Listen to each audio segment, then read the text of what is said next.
Hey guys, Janette Barber, Daily Woodie, Central Park. I got the word, Joe says no Flowbe, which honestly I thought you would say that. And it makes sense because the Flowbe apparently cuts everything the same length. So wouldn't I come out looking like Mo from the Stooges? Right, why, yada.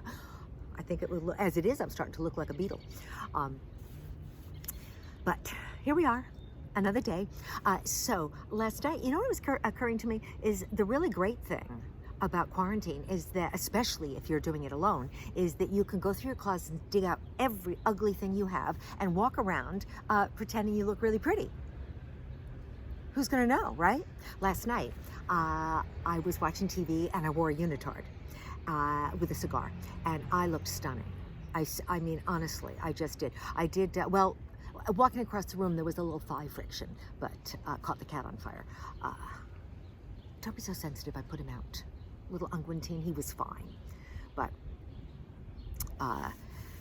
you know, it is happening. I am virtually positive that all across this great country, you're gonna find people mixing plaids and florals.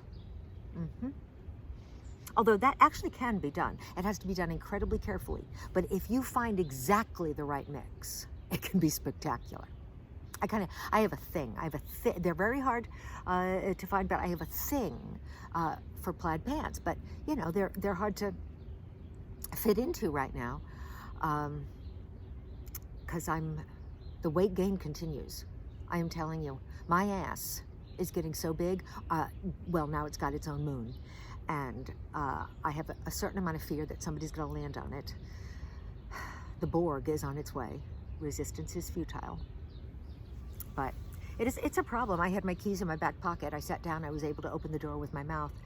But it's not like there's not something good, because at this point my ass has such great acoustics that the New York Philharmonic contacted me and they want to use it as a rehearsal space, which I think is fantastic because it brings in some extra, you know, COVID income. So again, always be looking for opportunities during this. There is no time so dark that there is not a spark of light. I almost fell off my log, which is surprising considering the spread in the back. At this point, honestly, it's so big, I think my ass wants its own congressional district. And the left side is already under indictment for gerrymandering. So that's something that we should watch the news for. Anything can happen. But speaking of anything that can happen, my concern continues, and I hope yours does too, for Leela. I'm afraid she's the one of us that isn't. I'm worried about her. I'm worried about her making it through this. Because, did you see, if you didn't see this, you have to go on yesterday's Woodie and look down in the comments. Because she put this thing that is so horrific. Now, when I want to read the comments, this is what I have to do. I have to hold the phone in my hand with my thumb ready. And as I scroll down, get my thumb right there so that I can't see what she put there, because it gives me the skeeves so freaking bad. She's got this thing with a spider crawling all over her face, and it's big and it's beefy. It's got, talk about thighs. That thing should not be wearing a unitard because it will not look nearly as pretty as I do. It's big calves, clearly from the heels, so we know it does drag, but fucking hideous, if I do say so delicately. And here, Leela, here, you say you're afraid of spiders, but you had to look at that. I am worried about you. So people, all of you, especially my title holders, please weigh in here. How can we do an intervention for Leela? Because there is something so very, very, very wrong and very, very scary. I think my camera's a little crooked. Ooh, look like that. It's got to be tightened up. So in more good news, I read that the Marines have suspended their semi-annual fitness test. So I think I can finally get in. Hoorah! Right? I'm just hoping that they have a French butter and Pringles division, because I think I would fit in there so very, very well. I actually tried to enlist once. I really did. I was in my early 20s. I tried to enlist in the Army. I weighed 240 pounds and I admitted to 180. What on earth was I thinking? Who is going to fall for that? And also, what was I thinking? Can you imagine somebody coming up to me and suggesting that I do a push-up? I don't think so. I don't think so. I've never been very good at doing what I was told. Although a military population, they are very, have you spent a lot of time around the military? Anybody in the military or have been in the military? There's something very, I don't even know what the word, but wonderful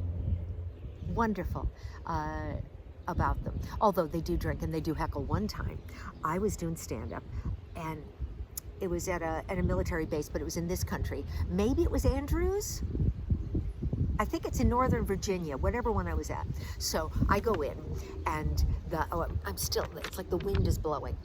So I go in, and before the show, somebody tells me that the master sergeant wants to talk to me. I'm not even in the military, but I don't want to be talked to by a master sergeant. There's just, you know, you just, can you hear me? You know, but I go in, and I'm standing in front of his desk, and he is this, where do they get these men that are just like this? So I'm standing in front of this giant brick wall type man, and he looks at me and he goes, "They gonna heckle. Fuck them up." And I went, "Okay, thank you, sir." And but it was actually wonderful that he told me, because I knew how bad it was going to be. And I went, my first line, I punched him in the freaking solar plexus. The first guy that, I mean, verbally. And it was a contest through the whole thing, but I did win in the end. When I was in stand, I was very good with hecklers. One time I was in, this was another Miller Beer European tour. I was in England, and there were two bases, U.S. Air Force bases in Lakenheath and Mildenhall. They're close. They were close to each other. It's the only place for military shows that I ever did 2 shows in a row in the same location. So, so I go on, and the heckling, I'd already been in Germany for like a couple of weeks, but the heckling on this was exquisite. And some guy came up to me afterwards, and he said, I'm just gonna have to keep wiggling you. I don't know really what to do. I'd have to stop the whole thing to tighten it. Some guy comes in afterwards, and he goes, and he had been in Germany, so he'd already seen my show, and he said, "I counted. You had 43 heckler slams in a 1-hour show. And after my 1 hour of pitched battle, I got an encore." Now, if you survive a show like that, you didn't save any material. So for the encore, I came on and I thought, what can I do? What can I, oh, I know, because one of my skills is chugging. I can chug a beer. In college, I could chug a beer in 3 seconds. Only Andy McHenry could beat me at 2 seconds. So, and it was a beer promotion, Miller Beer Light Laughs Tour. So for my encore, I chugged a beer. Next night, they came back. Same crowd. This time they knew where to heckle. So it was, I'll never forget it. I can't remember a thing about it, but I will never forget it. And I got another encore, and what could I do but chug 2 beers? What's a girl to do? There's only so much. You know, luckily we weren't doing shooters, because God knows what I would have done had I done shooters, because you can't do that. Don't drink tequila. Don't. Honest to God, do not shoot shots of tequila. Well, you'll do a stranger. It's a mistake.